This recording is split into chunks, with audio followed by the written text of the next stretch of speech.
Welcome to your Morning Boost, your daily leadership advice to help you lead your school community. Brought to you by AWB Education and sponsored by Grundmeyer Leader Services, where together we are transforming education, one leader at a time.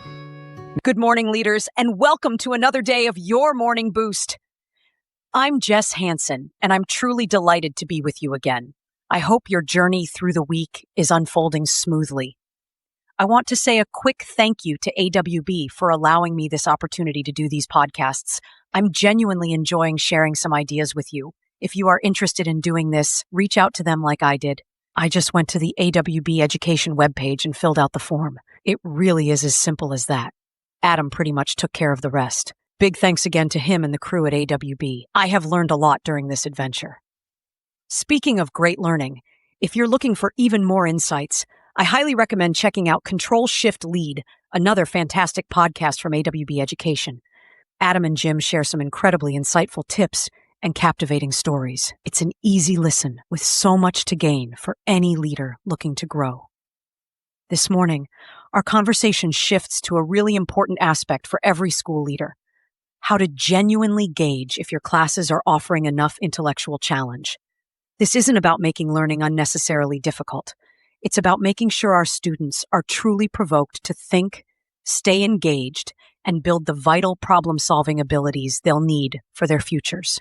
We'll be reflecting on some valuable perspectives, echoing some of the themes found in the May 2025 edition of Principal Leadership, all aimed at helping you assess and foster a climate of appropriate academic challenge across your entire institution. Hi, I'm Dr. Lisa Hill, a longtime educator of nearly 40 years as a teacher, counselor, professor, and vice principal, and I've seen just about everything public schools can throw at you. And now I'm sharing my tales on my comedy podcast, Vice Principal Unofficed. It's where school leadership meets laugh out loud stories, from underwear-required parent-teacher conferences, yes really, to staff lounge confessions and more you won't believe. I'm telling it all with humor and a whole lot of heart. I also tackle the serious stuff too, like what schools really need to change and those behind-the-scenes moments no one talks about. So if you're ready to laugh, learn, and maybe even cry a little, but mostly laugh, join me and my 90-year-old mom, my unofficial co-host, on Vice Principal Unofficed. New episodes drop bi-weekly on Apple Podcasts, Spotify, or wherever you get your podcast fix. Trust me, this is one detention you'll actually look forward to. All right. Let's unpack some practical ways to assess the intellectual depth within your classrooms. First, move beyond just content coverage to truly consider cognitive demand. Rigor isn't simply about cramming more information in. It's about the level of deep thinking students are required to do. Are they truly analyzing, evaluating, creating, and problem solving, or are they primarily just recalling facts? For example, instead of merely memorizing historical dates, are students analyzing the causes and effects of historical events and developing their own informed conclusions?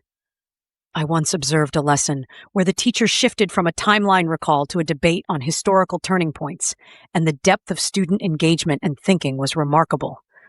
It truly changed how I viewed cognitive demand. Next, pay close attention to student engagement and their questions. Classrooms that offer genuine rigor often have an air of productive struggle and the hum of meaningful inquiry.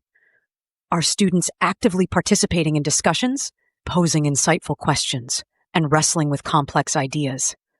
Listen for questions that begin with why, or how does this relate to, rather than just, what's the right answer? As renowned educator Dylan William often emphasizes, learning happens when students have to think hard. Scrutinize the quality of your assessments. Do your assessments genuinely measure higher-order thinking skills, or are they mainly based on recall? Rigorous assessments require students to apply knowledge, synthesize information, and demonstrate their understanding in various ways. Your assessments should include open-ended questions, project-based tasks, or scenarios that require real-world problem-solving. Examine teacher feedback and the scaffolding provided. Is the feedback teachers are giving truly pushing students to deepen their thinking and refine their work? Is scaffolding designed to support all learners in reaching higher levels of complexity without doing the thinking for them? Look for feedback that encourages reflection and independent problem solving, like asking, "What other ways could you approach this problem?" I remember a teacher who, through carefully crafted scaffolding, was able to unlock truly rigorous thinking for her struggling students, allowing them to tackle problems they initially thought impossible. Finally, consider student voice and ownership. In a truly rigorous environment, students often have a degree of control over their learning journey. Do they have opportunities to choose how they demonstrate understanding or explore areas of interest within the curriculum? This could involve allowing students to select a research topic within a broader theme or choose the format of a final presentation.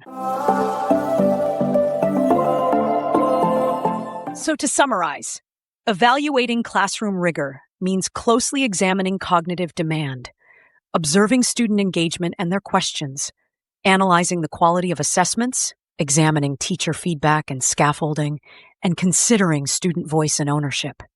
It's all about ensuring every student is truly stretching their intellectual muscles. Remember, genuine rigor isn't about setting up obstacles. It's about constructing pathways to deeper understanding and greater achievement. It's about cultivating a learning environment where every student is challenged to think critically, collaborate effectively, and evolve into an independent learner. Keep championing that intellectual stretch in every classroom. Thanks for listening. We will talk with you again tomorrow. You have been listening to your Morning Boost by AWB Education in partnership with Grundmeyer Leader Services. You can find out more about our services by clicking on the links in the description. Remember, you are doing this vital job that only a few can do. So until next time, thank you for your service to your community.